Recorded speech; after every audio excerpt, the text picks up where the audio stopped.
अस्सलामुअलैकुम मेरे प्यारे दोस्तों, मैं उम्मीद करता हूँ सभी दोस्त ठीक होंगे। अल्लाह ताला सब दोस्तों को सेहत तंदुरुस्ती दे। दोस्तों, ये जो आपके स्क्रीन पे एक शॉर्टकट मैं लेके आया हूँ, ये है खरीज टाइम की एक न्यूज़ का, जिसके अंदर एक सवाल का जवाब दे दिया गया है कि जो लोग वीज़े पे हैं, आया क्या वो यूएई के अंदर इंटर हो सकते हैं। तो इसमें उन्होंने एक अच्छी बात बताई है जो मैं आपके साथ शेयर करने जा रहा हूँ। हो सके वीडियो को एंड तक देखिएगा, हो सके अपने दोस्तों भाइयों के साथ शेयर कीजिएगा।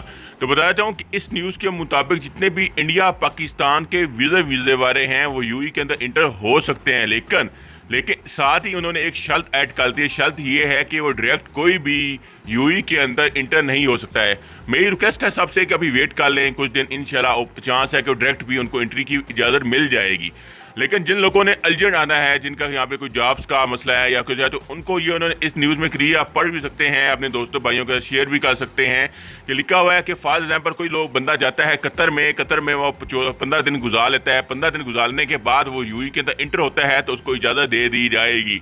ये खरीद टाइम की न्यूज़ है, मैं अपने पास से कोई भी न्यूज़ नहीं लेके आता हूँ, वही न्यूज़ शेयर करता हूँ तो आई होती है यूएई के न्यूज़पेपर के अंदर। इसलिए हो सके तो चैनल को सब्सक्राइब कीजिएगा ताकि फ्यूचर में भी कोई न्यूज़ आए तो मैं आप दोस्तों के साथ शेयर कर सकूं। इसलिए जो लोग वीज़ा ले चुके हैं और जिनका पास वीज़े हैं, अगर आना चाहते हैं तो थर्ड कंट्री के थ्रू वो एंट्री यूएई के अंदर कर सकते हैं। लेकिन मेरा मशवरा अभी सब दोस्तों को अगेन ये बोलता जाऊँ, यही है कि अभी सब्र कर जाएँ।